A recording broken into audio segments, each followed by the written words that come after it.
ونعوذ بالله من شرور أنفسنا وسيئات أعمالنا من يهده الله فلا مضل له ومن يضلل فلا هادي له وأشهد أن لا إله إلا الله وحده لا شريك له وأن محمدًا عبده ورسوله يا أيها الذين آمنوا اتقوا الله حق تقاته ولا تموتن إلا وأنتم مسلمون يا أيها الناس اتقوا ربكم الذي خلقكم من نفس واحدة وخلق منها زوجها وبث منهما رجالا كثيرا ونساء واتقوا الله الذي تساءلون به والأرحام إن الله كان عليكم رقيبا يا أيها الذين آمنوا اتقوا الله وقولوا قولا سديدا يصلح لكم أعمالكم ويغفر لكم ذنوبكم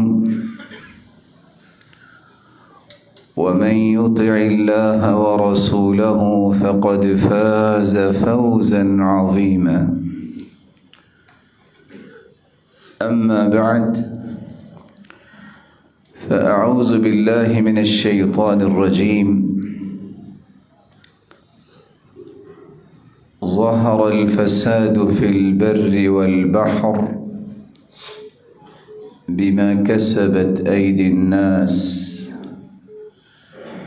ليذيقهم بعض الذي عملوا وقال الحق سبحانه وتعالى واصبر نفسك مع الذين يدعون ربهم بالغداة والعشي يريدون وجهه ولا تعد عيناك عنهم اللہ ذوالجلال کا بے پناہ احسان ہے جس نے ہماری رشد و ہدایت کے لیے جہاں نوشتہ ہدایت قرآن مجید کو نازل کیا ہے وہاں اس کی روشنی میں تربیت اور تزکیہ کرنے کے لیے کائنات کی سب سے اعلیٰ ہستی محمد الرسول اللہ صلی اللہ علیہ وسلم کو ہادی و مرشد بنا کے بھیجا ہے۔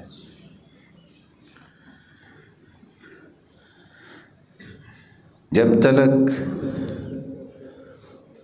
امت اس تربیت کو پسند کرتی رہی، اس قرآن سے جڑی رہی،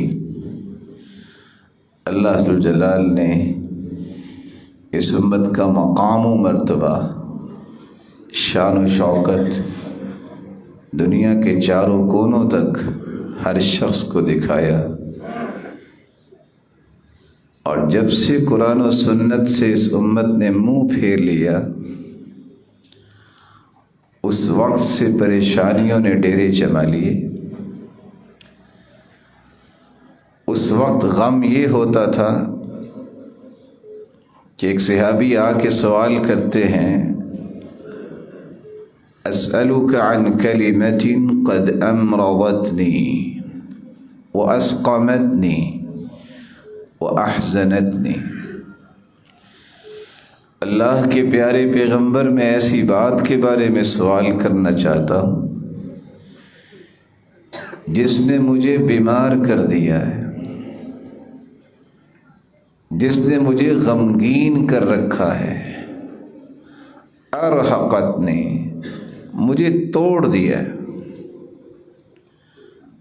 آپ نے پوچھا کہ کون سا ایسا مسئلہ ہے جس نے آپ کو پریشان بھی کیا، غمگین بھی کیا اور توڑ کے رکھ دیا ہے؟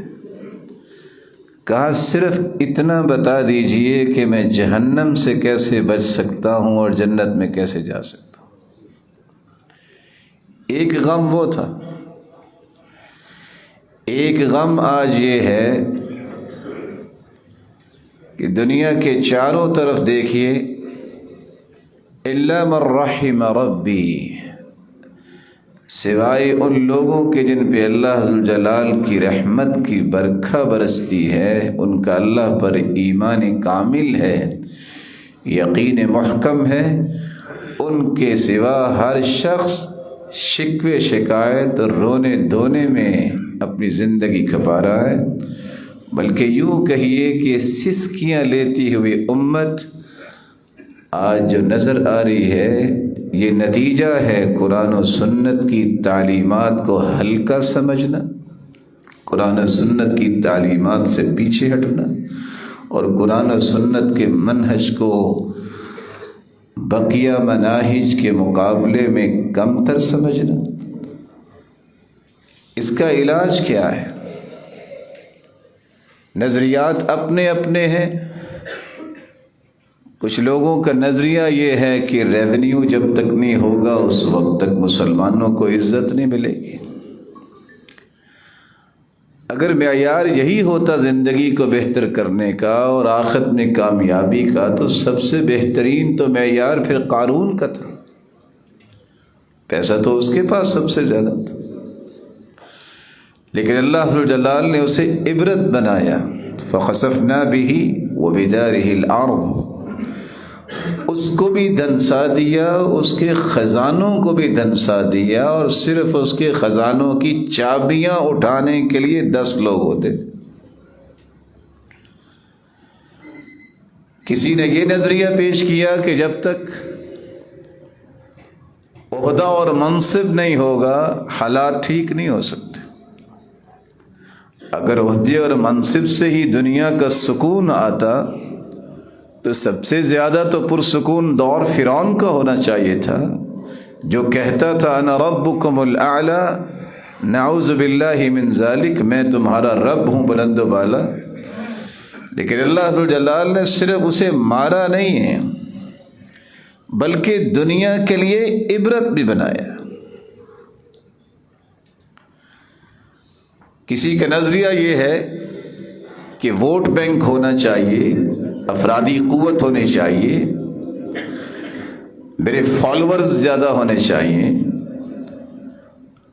اگر یہی معیار شریعت کے ہوتے تو سب سے زیادہ کامیاب تو پھر شیطان ہے۔ اس وقت بھی 7.5 ارب لوگ جو دنیا میں بستے ہیں، 6 ارب تو کافر ہیں، مسلمانوں کی تعداد تو 1.5 ارب جو اس سے کچھ زیادہ ہے۔ یہ افرادی قوت، یہ ووٹ بینک، یہ فالوورز کے لیے اپنے آپ کو گھائل کرتے رہنا زندگی میں، یہ زندگی کا کوئی کامیابی کا معیار نہیں ہے۔ آپ تشریف رکھیے بات۔ اس لیے آج بھی اگر امت اپنا کھویا ہوا مقام حاصل کرنا چاہتی ہے تو اسے ان معیارز کی طرف ہی رجوع کرنا ہوگا جن کی روشنی میں رسول اللہ صلی اللہ علیہ وسلم نے صحابہ کرام کی تربیت کی تھی۔ یہ وطن عزیز جو بہت بڑی نعمت ہے، پوچھیے ان کو آزادی کی نعمت کیا ہوتی ہے جو 40 سال کے بعد ان کو سورج نظر آیا۔ پوچھیے ان سے جن کی ولادت بھی ہوئی تو جیلوں میں، اور ان کو یہ بھی پتہ نہیں ہے کہ دنیا کیا ہوتی ہے۔ ان سے پوچھیے آزادی کی نعمت کیا ہوتی ہے۔ اس وطن عزیز کے باسی اگر آج بھی یہ تمنا رکھتے ہیں کہ ہم مثالی مسلمان بنے، ہمارا وہ شان و شوکت، وہ رعب و دبدبہ، وہ مقام و مرتبہ واپس پلٹ کے آ جائے، تو 5 باتوں پہ انہیں غور کرنا ہوگا۔ اور یاد رکھیے گا علماء کی 3 ہی قسمیں ہیں۔ ایک ہوتا ہے عالم ملہ، عالم ربانی، جو صرف قرآن و سنت کی روشنی میں رہنمائی دیا کرتا ہے، اسے اس سے کوئی غرض نہیں ہوتی کہ کوئی راضی ہوتا یا نہیں ہوتا۔ ایک ہوتا ہے عالم دولہ، حکومتی ملا کا کام یہ ہوتا ہے کہ صرف وہ فتویٰ دے گا جس سے حکومتیں خوش ہوتی ہیں، اس کی یہ غرض نہیں ہوتی کہ قرآن و سنت کی بات ہے کہ نہیں ہے، اور قرآن و سنت بگڑتا ہے کہ نہیں بگڑتا، اس کا یہ ڈومین نہیں ہوتا، یہ عالم سو ہے۔ اور تیسرا وہ ہوتا ہے عالم امہ، عوامی ملا، اس کا کام یہ ہوتا ہے جو لوگ پسند کریں گے میں وہ کام کروں، اس کو اس سے غرض نہیں ہوتی کہ اللہ اور اس کے رسول کی بات کی جائے۔ آج بھی اگر کوئی تبدیلی چاہتا ہے، بڑے ادب سے، بڑے احترام سے اسے یہ 5 باتیں سمجھنی چاہیے۔ پہلی چیز، آپ کی عمر 40 سے 50 سال ہے، آپ کو 150 سال بھی عمر مزید مل جائے، جب تک توحید کو خالص نہیں کریں گے کبھی سکون نہیں آئے۔ یہ پیرامیٹرز اللہ کے بنائے ہوئے ہیں۔ الذین آمنوا ولم يلبسوا ایمانهم بظلم اولئک لهم الامن وهم مہتدون۔ جو ایمان لاتے ہیں پھر شرک کی آمیزش نہیں کرتے، اللہ نے امن رکھا ہی ان کے لیے۔ ان کے حاشیہ تخیلات میں اٹھنے والے جذبات، ان کی سوچ، ان کی ہر بات، ان کا ہر عمل امن پر مبنی ہوتا ہے، اور ان کے معاشروں میں بھی امن ہی ہوتا ہے۔ اور اگر کسی کی یہ خواہش ہو کہ صراط مستقیم پر گامزن رہنے والے لوگوں کا دیدار کر لیں کہ جادہ حق پہ چلنے والے کون ہیں، تو یہی لوگ ہیں جنہوں نے توحید کو خالص کیا ہوگا، جو شرک کے قریب نہیں جاتے۔ ابو درداء رضی اللہ تعالی عنہ سے مروی ہے، رسول اللہ صلی اللہ علیہ وسلم نے 9 وصیتیں انہیں کی۔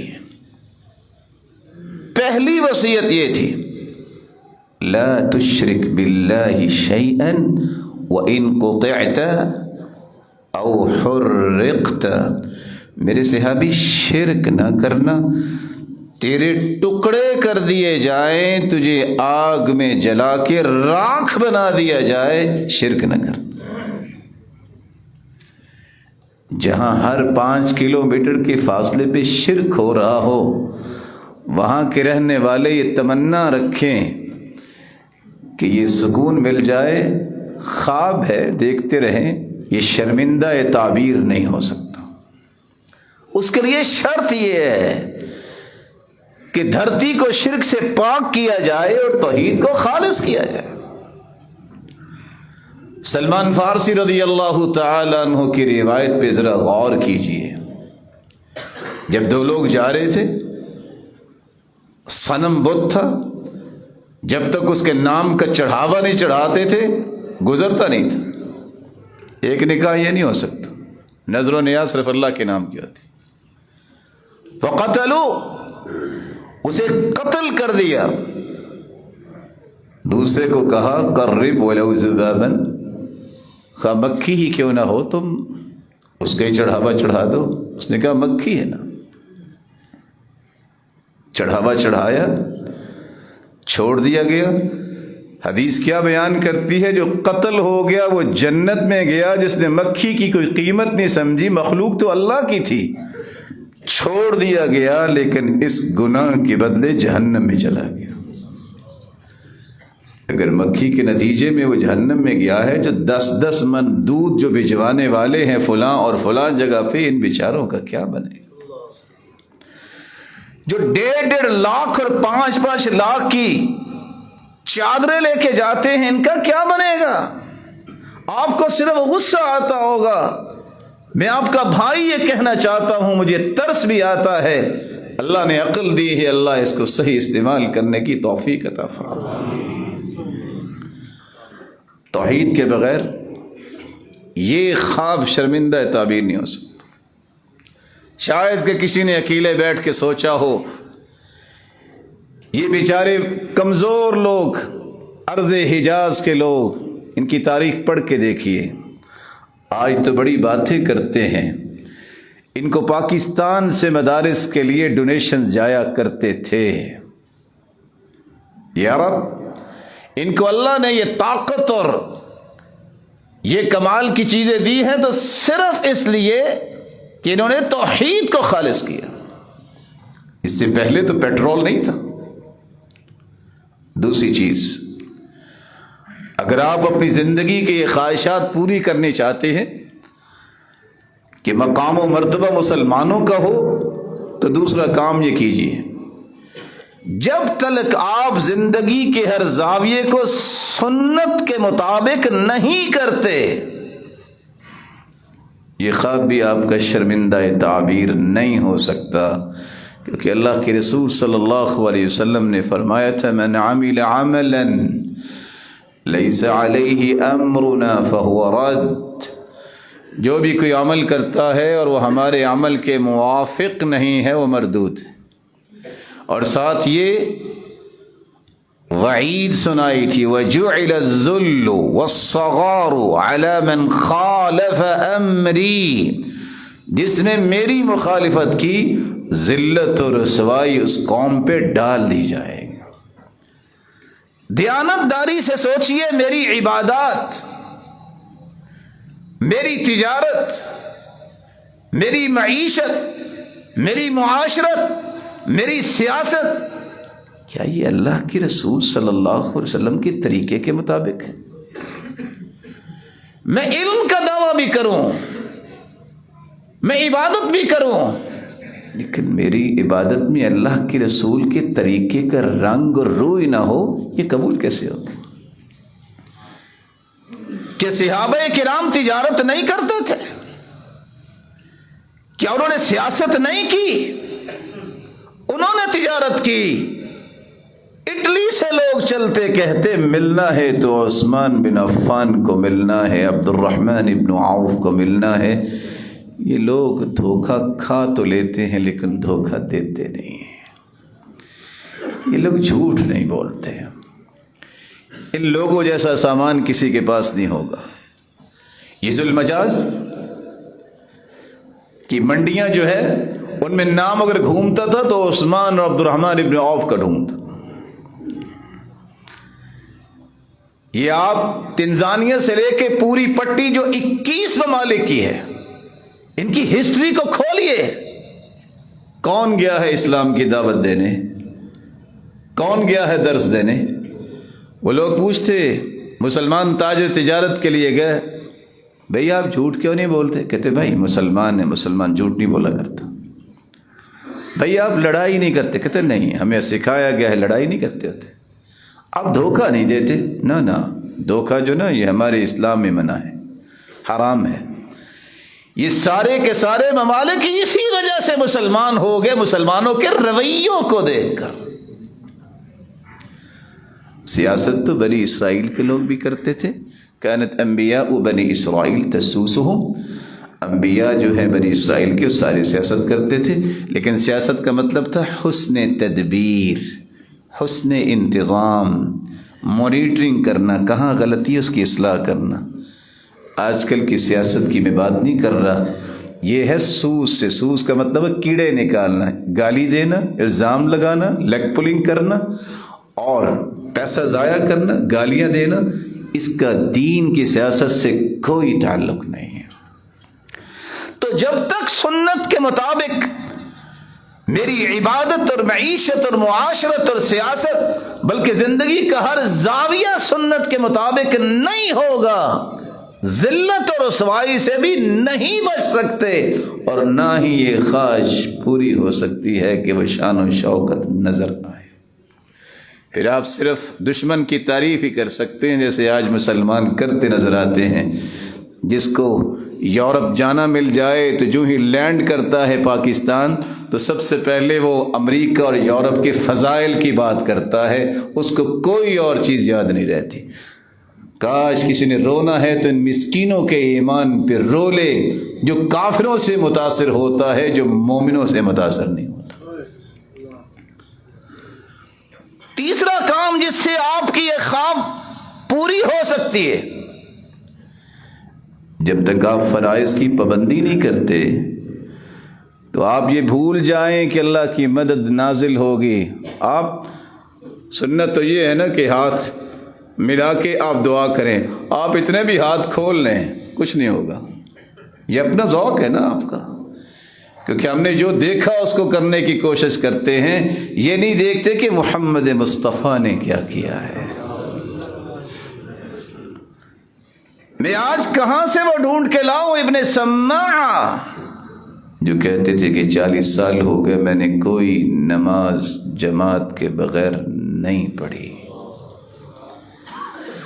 آج وہ کہاں سے ڈھونڈ کے لائیں؟ سعید بن مسیب جو کہتے تھے 50 سال ہو گئے اذان تو مؤذن بعد میں کہتا ہے میں پہلی صف میں بیٹھا ہوتا ہوں۔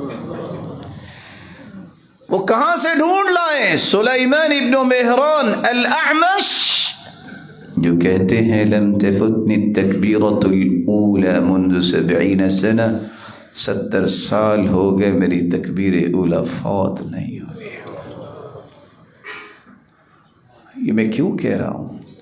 کہ اللہ کے رسول نے فرمایا تھا انما ینصر اللہ هذه الامہ بضعیفها بدعوتهم وصلاتهم واخلاصهم۔ اس امت پہ اللہ ذوالجلال کی مدد نازل ہوگی تو کمزوروں کی وجہ سے، پاورفل لوگوں کی وجہ سے نہیں۔ یہ راز بھی سمجھنے والا جو کسی کو سمجھ نہیں آتا۔ کمزور کون ہے؟ جن کو لوگ کمزور کہتے ہیں وہ اللہ کے نزدیک کمزور نہیں ہیں۔ ان کی کمزوری کی لوگ نشانیاں کیا سمجھتے ہیں؟ جو ان کے کمال کی نشانیاں ہیں، اخلاص، نماز کی پابندی، خیر خواہی اور مسلمانوں کی دعائیں کرنے والے۔ جب یہ 3 صلاحیتیں ہوں گی تو اللہ ذوالجلال کی رحمت کی برکھا برس جائے گی۔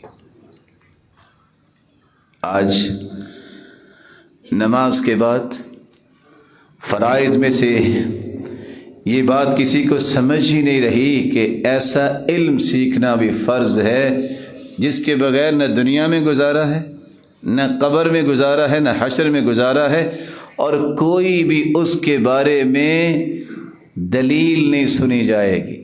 وہی 3 سوالوں کا علم جو سنن نبی داؤد کی روایت ہے، قبر میں بھی پوچھا جائے گا من ربک، تیرا رب کون ہے؟ ما دینک، تمہارا دین کیا تھا؟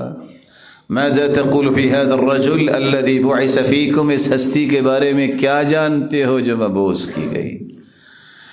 جو رب، رسول اور دین کے بارے میں نہیں جانتا وہ دنیا جہان کی فتوحات کی باتیں بھی کر لے، اللہ کی ہے اس شخص کی کوئی بھی قیمت نہیں ہے۔ اور یہ حدیث نے بتایا ہے کہ جب یہ 3 سوال کیے جائیں گے تو جواب دینے والے تو جواب دیں گے جو مومن ہوں گے۔ تو پھر فرشتے پوچھیں گے کہ آپ کو یہ جواب کیسے آئے؟ تو وہ کیا جواب دیں گے؟ قرأت القرآن وعملت بما فيه وصدقت، میں نے نا قرآن پڑھا تھا، اس کے مطابق عمل کیا تھا، اور میں نے تصدیق کی تھی جو میرے رب نے فرمایا نا سچ فرمایا۔ 3 سوال 3 جواب، پھر سوال اور 3 جواب، اور 3 ہی انعامات کا نزول اسی وقت۔ اللہ کی طرف سے آواز آتی ہے صدق عبدی، میرے بندے نے سچ کہا ہے میرے فرشتوں۔ یہ 3 چادروں میں اسے لٹا کے چلے گئے نہیں، پہلا انعام یہ ہے البسوہ لباس الجنہ، اسے جنتی لباس پہنا دو۔ اسے مٹی پہ لٹا کے چلے گئے، کیونکہ سنت بھی یہ ہے کہ نیچے کچھ نہیں بچھانا چاہیے، نہیں افرشوا لہ فراش الجنہ، اس کے نیچے جنتی بچھونے بچھا دو۔ یہ چھوٹی سی قبر میں، چھوٹے سے گراؤندے میں، مٹی کے گراؤندے میں چھوڑ کے چلے گئے، اس کی قبر کو اتنا کھول دو مد بصری جہاں تک اس کی نظر جاتی ہے، اور اتنی قبر اس کی کھول دو، وَافْتَحُوا لَهُ بَابًا إِلَى الْجَنَّةِ، اور جنت کا ایک دروازہ بھی کھول دو، فَيَأْتِيهِ مِن رِيحِهَا وَرَوْحِهَا، جنت کی ہوائیں بھی آئیں اور جنت کی خوشبوئیں بھی آئیں۔ اور اگر تینوں سوالوں کا جواب نہ آیا، جو میں توجہ دلانا چاہتا ہوں کہ یہ علم فرض عین ہے، کوئی بھی اس میں عذر نہیں سنا جائے گا۔ من ربک ما دینک ماذا تقول فی هذا الرجل الذي بعث فیکم، اگر اس کا جواب نہ آیا، اور جواب کیوں نہیں آئے گا؟ حدیث کہتے ہو کہے گا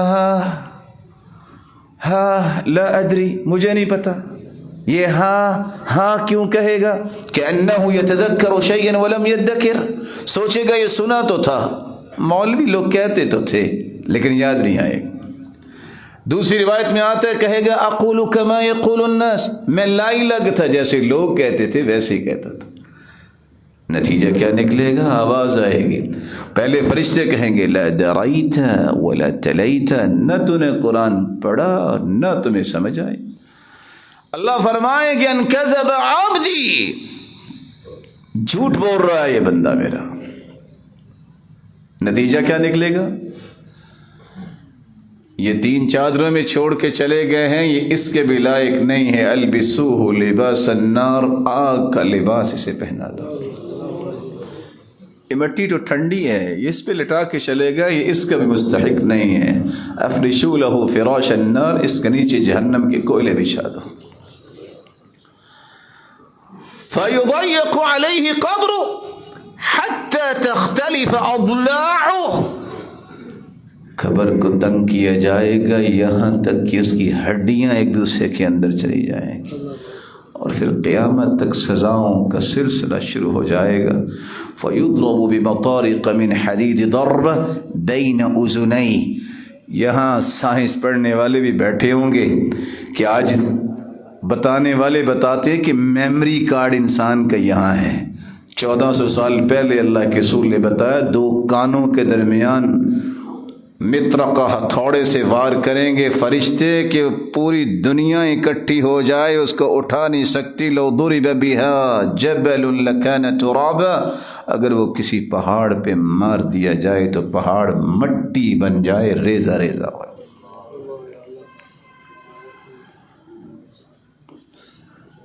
آج ذکر الہی کی قدر ختم۔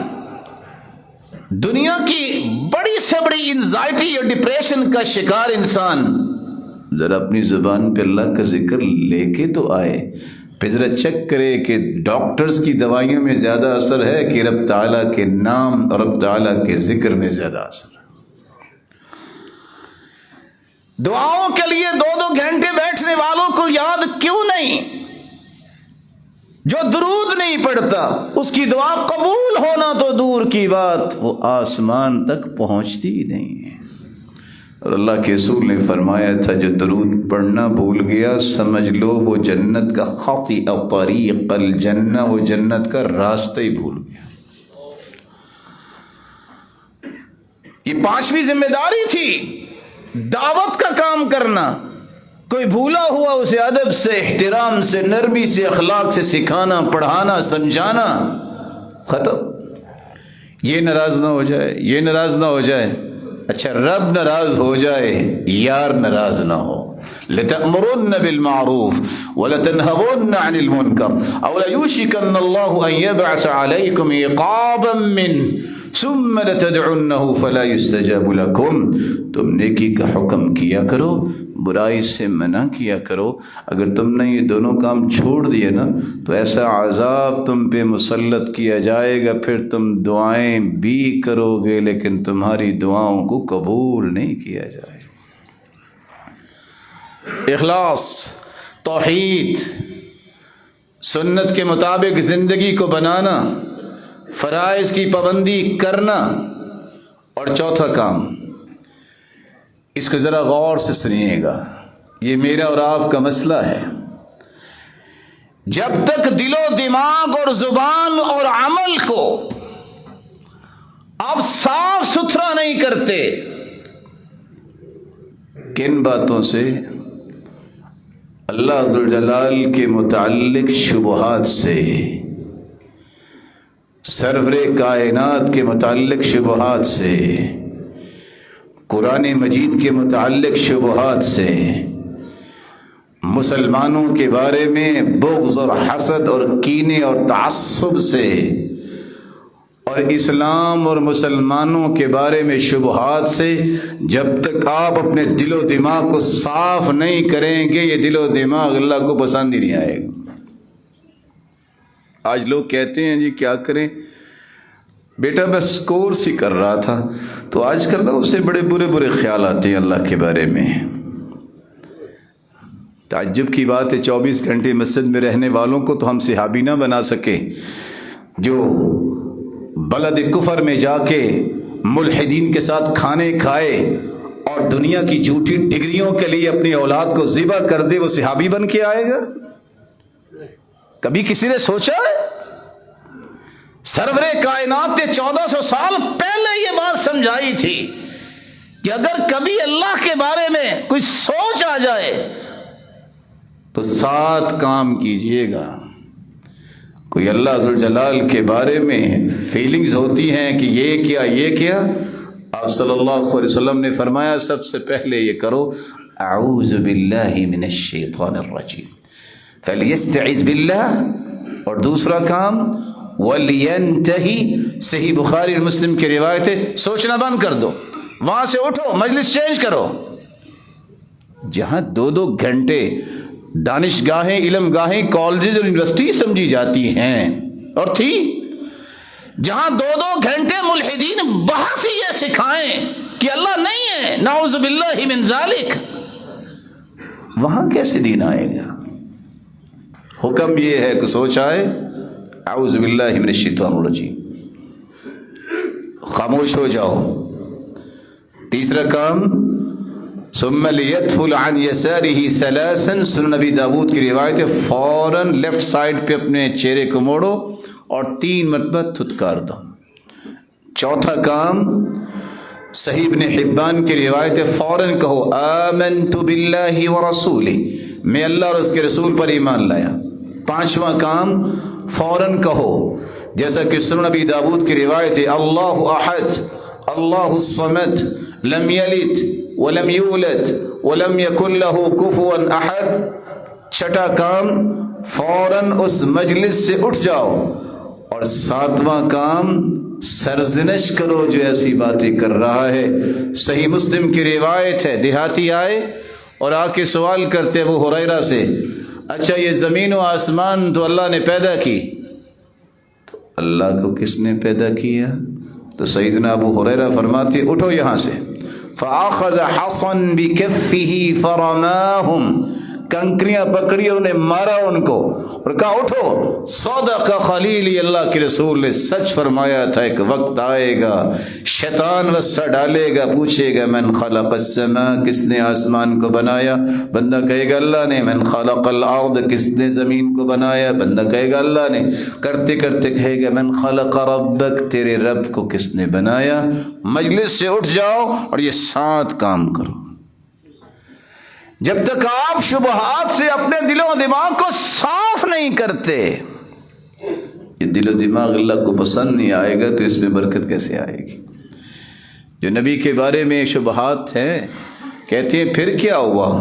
کوئی ترجمان تو ہو ہی سکتا ہے نا، خاتم النبیین کا معنی تو مور ہی ہے نا، نعوذ باللہ من ذالک، اس طرح کی تعویلیں کرنے والا مسلمان ہوتا ہے؟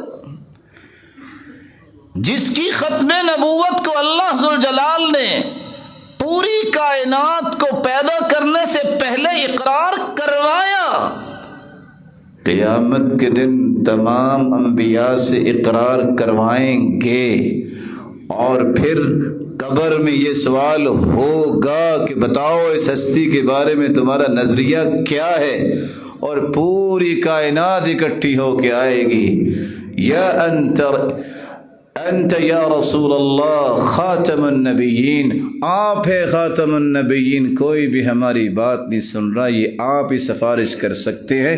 اقرار پوری کائنات سے کروائیں گے قیامت کے دن بھی اللہ ذوالجلال، تب جا کے اللہ کے رسول سفارش کریں گے اور حساب و کتاب شروع۔ مسلمانوں کے بارے میں جب تک دل صاف نہیں ہوگا اس میں برکت نہیں آئے گی۔ مسجد میں صحابہ بیٹھے ہیں، اللہ کے رسول نے فرمایا سیتلو علیکم الآن رجل، ابھی ایک شخص آئے گا جو جنتی ہوگا۔ صحابہ دیکھ رہے ہیں، سعد رضی اللہ تعالیٰ عنہ تشریف لائے، دائیں ہاتھ میں کھونٹی ہے، بائیں ہاتھ میں جوتی ہے، وتقطر لحیتہ ماء، اور پانی آپ کی داڑھی مبارک سے گر رہا ہے۔ صحابہ نے کہا سبحان اللہ، نہ موت، نہ قبر، نہ حشر، نہ حساب و کتاب، جنتی۔ صحابی گھر گئے، پوچھا کیسے آئے؟ کہا یہ دیکھنے آیا تھا جنت کی بشارت آپ کو ملی ہے، اور 3 مرتبہ۔ سبب کیا ہے؟ میں نے دیکھا جو تہجد آپ پڑھتے ہو میں بھی پڑھتا ہوں، جو نیکی آپ کرتے ہو میں بھی کرتا ہوں، کوئی نیا کام نہیں دیکھا۔ کہا ادھر آؤ، شاید کہ تیرے کام آ جائے۔ لا اجد غلا لاحد من المسلمین، میں نے آج تک کسی مسلمان کے بارے میں بغض اور کینہ اپنے دل میں نہیں رکھا۔ لا احسد على احد على شيء اعطاه الله اياه، دوسرا کام، میں نے آج تک کبھی کسی کے ساتھ حسد نہیں کیا۔ تیسرا کام، وَلَيْسَ فِي قَلْبِي غِمْرٌ، میرے دل میں کسی مسلمان کے بارے میں کوئی گرہ نہیں ہے۔ یہ 3 کام کیے، 30 سال کی عمر میں مسلمان ہوئے، 36 سال عمر نہیں ہوئی تھی فوت ہو گئے، 6 سالہ کس قدر خوبصورت گولڈن زندگی گزاری۔ پہلی خوشخبری زندگی میں ہی جنتی کی خوشخبری ملی۔ دوسری خوشخبری، جب بھی کوئی فوت ہوتا ہے تو لوگ اعلان کرتے ہیں، جب سعد رضی اللہ تعالی عنہ کی روح کو قبض کیا گیا تو اللہ نے جبریل کو بھجوایا اور بتایا اللہ کے رسول کو، اہتز عرش الرحمن لموت سعد بن معاذ، اس کی روح کے استقبال میں اللہ کا عرش جھوم اٹھا ہے۔ جنازے پہ جا رہے تھے، تیسری خوشخبری، اللہ کے رسول سے صحابہ پوچھتے ہیں اللہ کے رسول صلی اللہ علیہ وسلم سے کہ اللہ کے رسول اب کیسے آپ چل رہے ہیں؟ لوگ تو اتنے نہیں۔ کہا 70,000 فرشتے آسمان سے جنازے میں شامل ہونے کے لیے آئے ہیں، وہ ساتھ ساتھ چل رہے ہیں۔ جب تک دل و دماغ اسلام کے بارے میں، مسلمانوں کے بارے میں صاف نہیں ہوگا، اپنے بھائی کی بات یاد رکھیے گا، 100 سال بھی آپ زندہ رہے، اپنی اولادوں کو کافروں کے در و دربار پہ ذبح کرتے رہو گے، کبھی شان و شوکت تمہیں نصیب نہیں ہوگا۔ یہی وجہ ہے کہ مسلمانوں نے جب تک قرآن و سنت کے ساتھ جڑے، اللہ نے کمال دیا۔ اسلام کے بارے میں اور مسلمانوں کے بارے میں آج اینکرز کیا، عہدے اور منصب والے کیا، نماز پڑھنے والے بھی متنفر ہیں۔ مسلمانوں نے کیا کیا ہے؟ اسلام نے دیا کیا ہے؟ آپ پہلے ڈومین طے کریں کہ ان سے کروانا کیا ہے۔ دنیا آج انتھریل ہو رہی ہے، گرویدہ ہو رہی ہے، تو 4 چیزوں کو دیکھ۔ کافروں نے یہ کیا، جیالوجی کے ماہر، میڈیکل میں ہیں، اکنامیکل بڑے مضبوط ہے، ٹیکنالوجی ہے۔ کاش کسی مسلمان نے کو وقت نکالا ہو اور وہ لائی لگ نہ ہو، اس کو اللہ نے توفیق دی ہو۔ اگر پڑھے لکھے یہاں بیٹھے ہیں تو مجھے بتائیں، ارضیات اور جیالوجی کو پڑھنے والے بابائے ارضیات مغرب نے بھی مانا ہے تو کس کو؟ ابن سینا کو، جو مسلمان تھا۔ دنیا کا سب سے پہلا نقشہ، تفصیلی نقشہ، اور پھر زمین کو 7 خطوں میں تقسیم کرنا اور ہر خطے کی تفصیل لکھنا، یہ بر اعظموں کی تقسیم سب سے پہلے کرنے والے کون ہیں؟ یہ ابو عبداللہ محمد الاویسی ہیں، مسلمان ہیں۔ یہ نزہۃ المشارق، نزہۃ المشتاق فی اختراق الآفاق، کاش کسی نے یہ کتاب پڑھی ہو۔ یہ اسلام آباد سے 160 کلومیٹر کے فاصلے پہ جہلم، وہاں پنڈ دادن خان اور وہاں ساتھ ہی نندنا قلعہ میں بیٹھ کے پوری زمین کا نصف قطر جو ہے وہ بیان کرنے والا، لکھنے والا کون تھا؟ البیرونی تھا۔ وہ مسلمان ہے، کوئی انسٹرومنٹ نہیں تھے اس وقت۔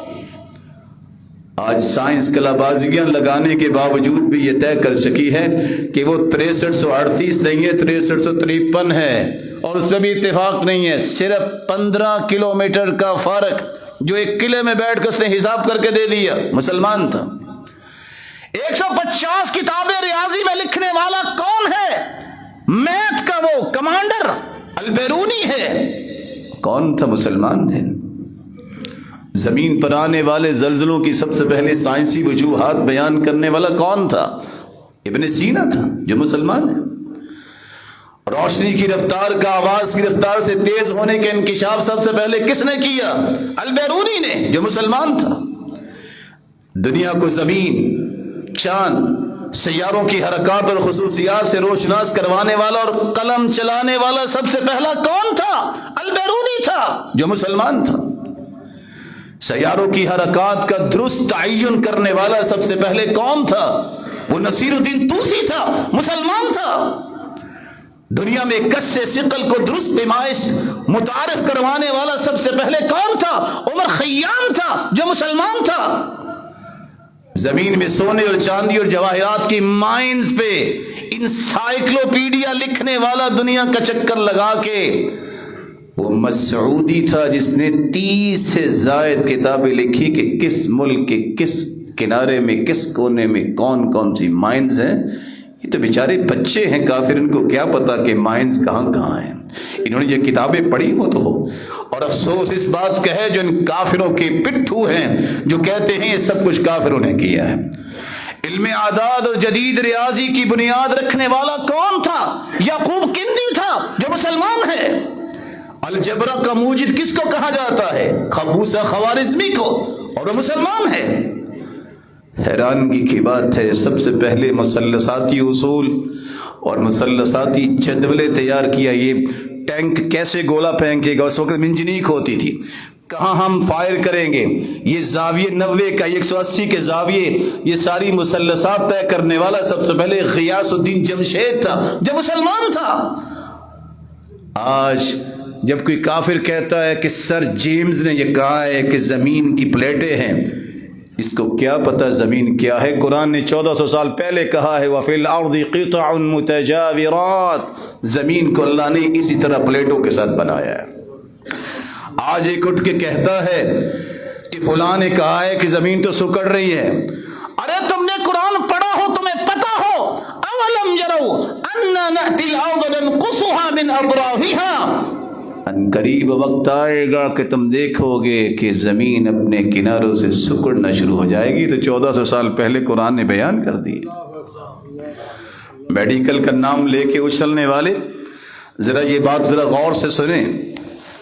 شریعت نے جہاں میڈیکل کو ایک انداز سے یہ بھی بیان کیا قرآن بھی علاج ہے، عجوہ کھجور میں بھی شفا ہے، اور زہر بھی اثر نہیں کرتا، زمزم بھی علاج ہے، وہاں گائے کے دودھ کو بھی علاج کہا، وہاں اللہ کے رسول صلی اللہ علیہ وسلم نے دیگر علاجات بھی بیان کیے، وہاں آج کل کے بگڑے ہوئے اذہان کو سمجھانے کے لیے سب سے پہلے ادویات کا علم متعارف کروانے والا کون تھا؟ ابن سینا تھا۔ آپ پوچھئے مغرب سے، اور ابن سینا مسلمان تھا۔ 760 جڑی بوٹیوں پر ریسرچ کرنے والا جو 17ویں صدی تک یورپ کی یونیورسٹیوں میں پڑھائی جاتی رہی، وہ کس کی کتاب تھی؟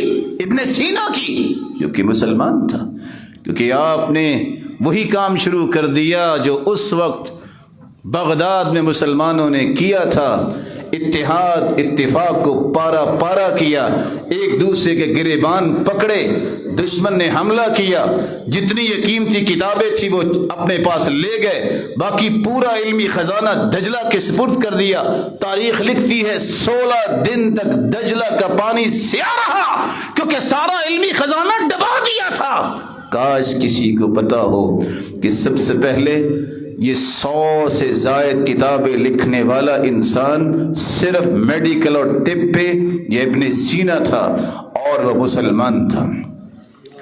سب سے پہلے جس نے یہ دریافت کیا، جس کو پلمونری سرکولیشن کا نام دے کے آج کہتے ہیں کہ ولیم ہاوری نے یہ کام کیا ہے، 300 سال پہلے ابن النفیس نے یہ ساری کی ساری تحقیقات لکھ دی تھی۔ کاش کسی نے پڑھا ہو۔ تو کسی کو پتہ ہونا چاہیے کہ جب طب ابھی انگڑائیاں لے رہی تھی تو سب سے پہلے سرجری کے لیے استعمال ہونے والے آلات کو متعارف کروانے والا ابو قاسم زہراوی تھا، اور ابو قاسم زہراوی مسلمان تھا۔ بیہوشی سے لے کر آپریٹ کرنے تک جتنے سرجیکل آلات تھے، آج بھی اس کی کتاب تصریف لمن عاجز عن التالیف کو پڑھیے۔ 200 سے زائد سرجیکل آلات کے خاکے اس دور میں اس نے بنا ڈالے تھے۔ لوگ کہتے ہیں کہ میڈیکل میں فلاں نے کام کیا۔ دنیا کو آنکھ پر روشنی کے جو مضر اثرات ہیں، اس کے بارے میں سب سے پہلے ریسرچ پیش کی تو کس نے؟ یہ زکریا رازی نے، جو مسلمان تھا۔ یہ لا آف ریفریکشن، یہ لا آف ریفلیکشن کے سمندر میں جانا ہے تو روشنی جو ہے وہ ترچھی جاتی ہے، بعض جگہ جا کے اندھیرا ہے، ڈیفیوز لائٹس استعمال کرتے ہیں۔ یہ سارے کا سارا فن، اس کی تفصیلات سب سے پہلے لکھی تو کس نے؟ ابن الہیثم نے، جو مسلمان تھا۔ سب سے پہلے اگر کیمرہ ایجاد کیا ہے تو کس نے؟ ابن الہیثم نے، جو مسلمان تھا۔ آج کہتے ہیں رابن بیکن نے یہ سب سے پہلے دوربین بنائی، یہ چرا کے بنائی ہے، ابن الہیثم نے یہ سارے کے سارے نظریات پیش کیے تھے۔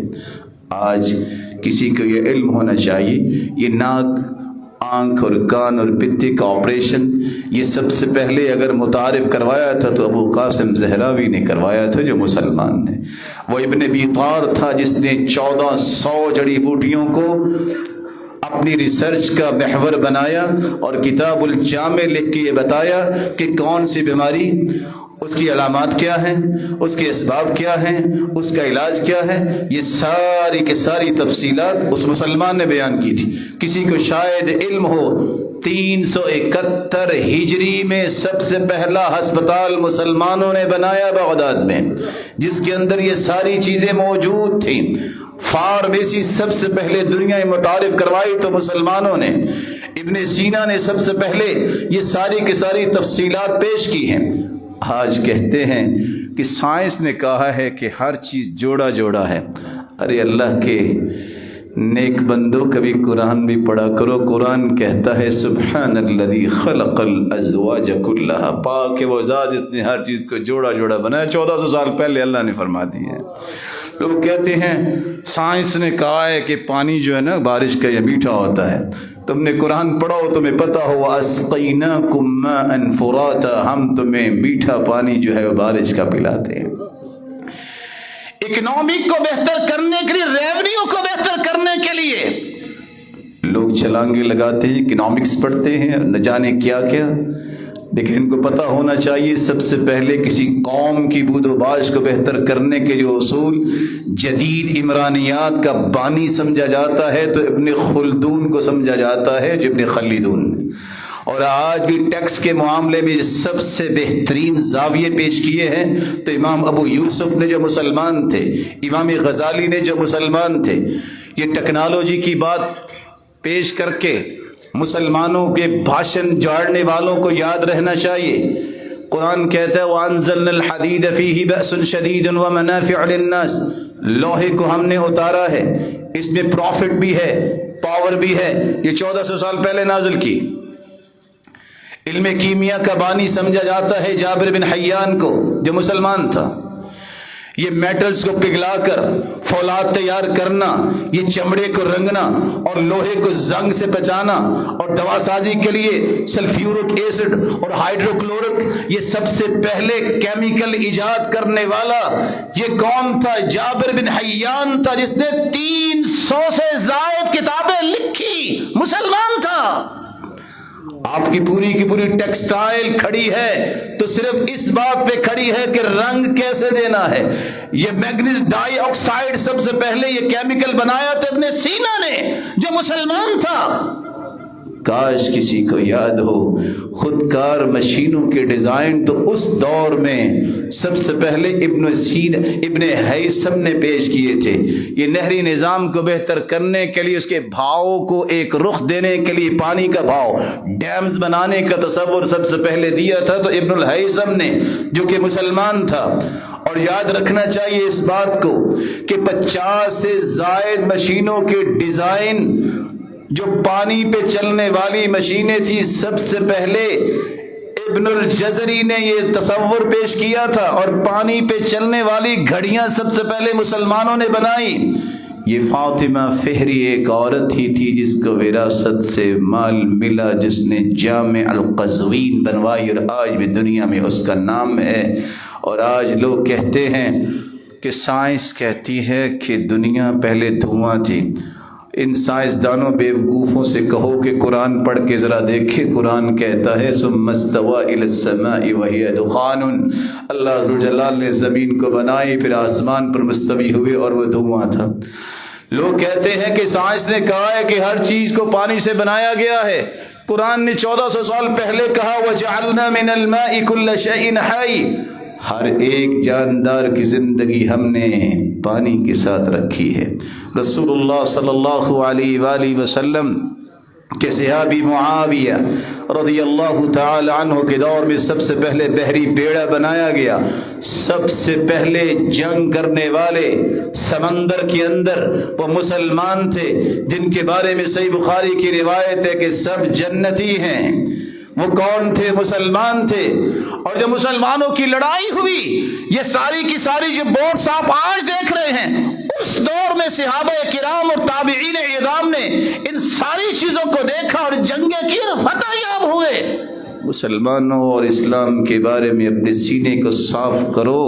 جب تک آپ کے سینے صاف نہیں ہوں گے کہ اسلام نے کیا دیا، اب آپ یہ کفر سے پوچھیے گا کہ کافروں نے کیا تیار کیا ہے۔ اس کا دوسرا جواب بھی میں دینا چاہتا ہوں جن لوگوں کو یہ ہے کہ مسلمانوں نے کیا کیا ہے، اس کا دوسرا جواب بھی ہے ہم کیوں کریں۔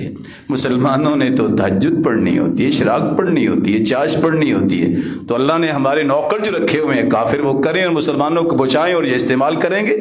کیا آپ اپنے گھر میں جو کام کرنے والا ہوتے اس سے سارا کام کرواتے ہیں کہ خود کرتے ہیں؟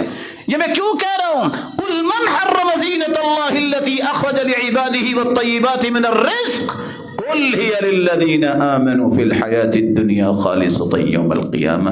یہ دنیا کی ساری رونق اللہ نے مومنوں کے لیے بنائی ہے، جس وجہ سے کافروں کو بھی مل رہا ہے، لیکن قیامت کو صرف مومنوں کے پاس رہے گا، کافر محروم کر دیے جائیں گے۔ سوال کرنے والا سوال کر سکتا ہے دل میں، اب کیوں نہیں ہے؟ اس کا جواب آپ دو۔ اس کا جواب مدارس نہیں دیں گے، مساجد نہیں دیں گے۔ یہ صرف دین کی بقا کے لیے بنے اور دین کی بقا کے لیے کام کر رہے ہیں۔ تم نے اربوں خربوں بجٹس بنائے ہیں یونیورسٹیوں کے، کالجز کے، ان سے پوچھو تم نے کیا کیا ہے؟ مسلمانوں کو کیوں نہیں بلندی عطا کرنے کی کوشش کی؟ تم نے مسلمانوں کو مضبوط کرنے کے لیے کیوں نہیں کچھ کیا؟ یہ ان سے پوچھو۔ یہ علماء کا تو ڈومین ہی نہیں رہا، علماء کو تو محروم کر دیا گیا، ان کو تو دیوار کے ساتھ لگانے کی کوشش کی گئی۔ پھر کہوں گا جب تک یہ اصول، یہ میئرز نہیں آئیں گے جو شریعت نے بیان کیے ہیں، کبھی وہ بالادستی مسلمانوں کو نصیب نہیں ہوگی۔ اور آخری بات، ڈرنے اور خوف کی ضرورت نہیں۔ بیٹھے آپ مسجد میں ہیں، ذرا اپنا محاسبہ بھی کر لیجئے۔ خوف کی 3 قسمیں ہیں۔ کافروں سے ڈرنے والے جن کی نیندیں حرام ہو جاتی، کیا بنے گا؟ انہیں یاد رہنا چاہیے خوف کی 3 قسمیں ہیں۔ ایک ہوتا ہے فطری خوف، ایک ہوتا ہے وہمی خوف، ایک ہوتا ہے اعتقادی خوف۔ فطری خوف کا مطلب ہے جب بھی آپ کسی درندے، موذی جانور، نقصان دہ چیز کو دیکھیں گے آپ ڈر جائیں گے۔ انبیاء بھی ڈر جاتے تھے، جیسا کہ اژدہا کو دیکھ کے موسیٰ علیہ السلام ڈر گئے۔ اس سے ایمان میں فرق نہیں آتا۔ ایک ہوتا ہے وہمی خوف، مجھے لگتا ہے کچھ ہو جائے گا، مجھے فیلنگز آ رہی ہیں کہیں ایسا نہ ہو جائے۔ آپ بیمار ہیں میرے بھائی، علاج کروائیں۔ کیسے علاج ہوگا؟ جو اللہ سے دور ہوتا ہے، ذکر و اذکار نہیں کرتا، وہ وہمی خوف کا مریض ہوتا ہے۔ یا اس کی خوراک اچھی نہیں ہے، کسی قسم کی اونچ نیچ ہوگی یا زبر زیر ہوگی یا خوراک کو بہتر کرے اور وہ ٹھیک ہو جائے گا۔ ایک ہے اعتقادی خوف، شرک ہے، کفر ہے۔ وہ کیا؟ میں نے اگر فلاں کی بات نہ مانی، اطاعت نہ کی، اس کو راضی نہ کیا تو یہ تہس نہس کر دے گا۔ یہ کافروں کا عقیدہ تھا، مسلمانوں کا عقیدہ نہیں۔ یہ صرف اللہ ذوالجلال کے بارے میں خوف ہونا چاہیے، اگر میں نے اللہ کی بات نہ مانی تو اللہ ذوالجلال مجھے عذاب سے دوچار کرے گا۔ ہود علیہ الصلوۃ والسلام کی قوم نے کہا تھا ان نقول الا اعتراک بعض آلهتنا بسوء قال انی اشهد اللہ واشهد انی بریء مما تشرکون۔ تم یہ کہتے ہو کہ شاید میں نے تمہارے بتوں کے بارے میں کچھ کہا تو تب یہ تکلیفیں آئی ہیں، میں گواہی دیتا ہوں اور تم بھی گواہ رہنا، تم مشرک ہو، میں ایسا خوف اللہ کے سوا کسی کا نہیں رکھ سکتا۔ اللہ ذوالجلال اپنا خوف نصیب فرمائے اور ان باتوں کو سمجھنے کی توفیق دے، پھر عمل کی توفیق دے۔ وما علی الا اللہ۔ الحمد للہ علی احسانی والشکر له علی توفیقی وامتنانی، اما بعد۔ توحید، سنت کے مطابق عمل، فرائض کی پابندی اور دل و دماغ کو صاف کرنا اللہ تعالیٰ کے بارے میں شبہات سے، قرآن مجید اور اسلام کے بارے، مسلمانوں کے بارے میں شبہات سے، اور پانچویں ذمہ داری، جب تک آپ اہل علم کے ساتھ نہیں جڑیں گے اور اہل علم کی غیبت اور چغلی اور توہین سے باز نہیں آئیں گے، کبھی عزت نہیں پائیں گے۔ یہ معیار اللہ نے بنائے ہیں، یہ میری اور آپ کی بات نہیں ہے۔ ایک شخص نے صرف اتنا ہی کہا تھا کہ یہ قرآن پڑھنے والے تو بڑے بزدل ہوتے ہیں، تو صحابی نے کہا تھا کذبت لعمر اللہ ولکنک رجل منافق، تم منافق ہو اور اللہ کی قسم جھوٹ بول رہے ہو۔ جن کے سینوں میں قرآن ہوتا ہے ان سے بڑا بہادر کوئی نہیں ہوا کرتا۔ صحابی دوڑے کے سامنے خیمہ ہے، میں جا کے شکایت کرتا ہوں، وہ نہیں پہنچے کہ جبریل آسمانوں سے پہلے پہنچ گئے اور آیت لے کے آئے قل اب اللہ وآیاتہ ورسولہ کنتم تستہزئون لا تعتذروا قد کفرتم بعد ایمانکم۔ تم اللہ سے مذاق کرتے ہو، اللہ کی نشانیوں سے مذاق کرتے ہو، اللہ کے رسول سے مذاق کرتے ہو۔ بات تو صحابہ کے بارے میں ہوئی تھی، اہل علم کے بارے میں ہوئی تھی کہ یہ قرآن پڑھنے والے بزدل ہیں، بس ان کو کھانے کا ہی خیال ہوتا ہے۔ اللہ نے اسے اپنی توہین سمجھا، نبی کی توہین اور اپنی آیات کی توہین سمجھا۔ اگلا مرحلہ اللہ کے رسول نے فرمایا ارتحلوا، جس جگہ پہ اہل علم کی توہین ہے محمد مصطفیٰ نہیں بیٹھیں گے، اٹھو یہاں سے کوچ کر جاؤ۔ صحابہ اٹھے، اللہ کے اونٹنی پہ بیٹھے اور وہ آ کے کہتے ہیں یا رسول اللہ انما ہی سوالک، میں تو ویسے مذاق کر رہا تھا۔ اور آپ نے کیا کہا قل اب اللہ وآیاتہ ورسولہ کنتم تستہزئون، اللہ سے مذاق کرتے ہو، نبی سے مذاق کرتے ہو، اللہ کی نشانیوں سے مذاق کرتے ہو۔ اور اسی طرح وہاں سے اپنی اونٹنی کو دوڑا کے لے گئے۔ رسول اکرم صلی اللہ علیہ وآلہ وسلم نے یہ سمجھا دیا کہ جو اہل علم کی عزت نہیں کرتا وہ کبھی برکت نہیں حاصل کرے گا۔ ابن عساکر بیان کرتے ہیں لحوم العلماء مسمومہ من شم مرض ومن اکل مات، علماء کا گوشت بڑا زہریلا ہوتا ہے۔ کیا مطلب؟ غیبت کرنا یہ مسلمان بھائی کا گوشت کھانا ہے۔ ابن عساکر نقل کرتے ہیں کہ علماء کا گوشت بڑا زہریلا ہوتا ہے، جو اس کو سونگھ لیتا ہے وہ بیمار ہو جاتا ہے، جو غیبت کی سوچتا ہی ہے نا وہ ایمانی طور پہ بیمار ہو جاتا ہے، اور جو یہ گوشت کھا لیتا ہے تو اس کو سزا کیا ملتی ہے؟ من اطلق لسانه في العلماء بالسلب بلاه الله قبل موته بموت القلب، اللہ اس کے دل کو مردہ کر دیتے ہیں ایمانی طور پر مرنے سے پہلے۔ اور امام ابن القیم رحمۃ اللہ علیہ فرمایا کرتے تھے دین آیا ہے دو جگہوں سے، مسجد سے اور مسجد والے سے۔ جو مسجد سے متنفر ہو جائے آدھے دین سے فارغ، اور جو مسجد والے سے متنفر ہو جائے سمجھ لو پورے دین سے محروم۔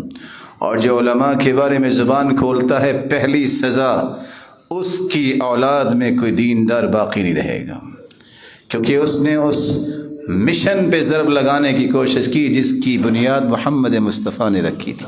میں اور آپ برے ہو سکتے ہیں، لیکن یہ مشن، یہ منہج جو محمد مصطفیٰ نے شروع کیا ہے، یہ برا نہیں ہو سکتا۔ رسول اللہ صلی اللہ علیہ وآلہ وسلم نے سکھایا تھا، دعا کیا کرو، دعا دیا کرو اور دعا لیا کرو۔ ایسے کام کرو کہ لوگ دعائیں دیں اور مسلمانوں کے لیے دعا کیا کریں۔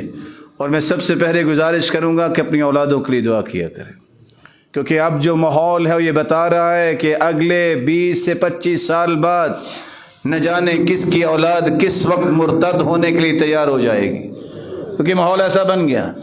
اس اولاد کو جہنم سے بچانے کے لیے دعائیں کیا کرو۔ اٹھو سحری کے وقت، اذان اور تکبیر کے درمیان، بارش کے وقت، سفر میں دعائیں کیا کرو۔ اللہم اجعل اولادی ابرارا صالحین اتقیاء مصلحین، یا اللہ میری اولاد کو نیک بنا اور مصلح بنا، متقی بنا، نسلوں تک یہ دین باقی رہے۔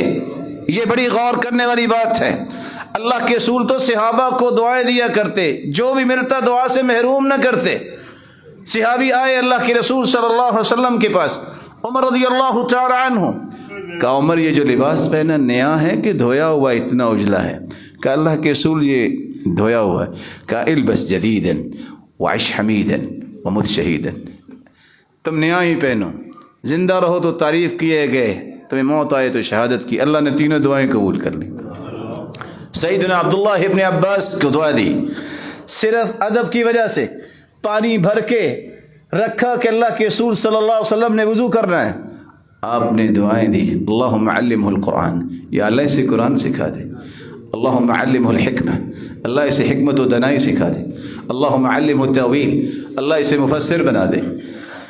اللہ ذوالجلال نے 14 سال کی عمر میں ان کو مفتی بنایا اور 65 سالہ صحابہ ان کا فتویٰ مانتے تھے۔ سیدنا ابو ہریرہ آئے، اللہ کے رسول دعا کر دیجئے میری ماں والدہ مسلمان ہو جائے۔ کہ اللہم اہدی ام ابی ہریرہ، یا اللہ اس کی والدہ کو ہدایت دے دے۔ روتے آئے تھے، گھر گئے، دروازہ بند تھا، کہا ابو ہریرہ رک جاؤ، غسل کر کے آئی، کہا چلو اکٹھے چلتے ہیں، اشہد ان لا الہ الا اللہ۔ پھر روتے ہوئے آ کے خبر دی کہ اللہ کے رسول دعا قبول ہو گئی۔ رسول اللہ صلی اللہ علیہ وسلم نے سیدنا انس کو دعا دی، ماں نے کہا اللہ کے رسول دعا دے دیجئے۔ آج تو یہ بھی دور ختم ہو گیا، کوئی علماء سے دعا کروانے کے لیے بھی اولاد کو نہیں لے کے جاتا۔ تحنیک بھی ختم ہوگی کہ پہلی خوراک کسی نیک آدمی سے دلائی جائے جس کو گھٹی کہتے ہیں۔ اللہ کے رسول نے دعا دی، اللہم اکثر مالہ وولدہ واغفر لہ، یا اللہ اس کے مال میں بھی برکت فرما، اولاد میں بھی برکت فرما، بخش دے۔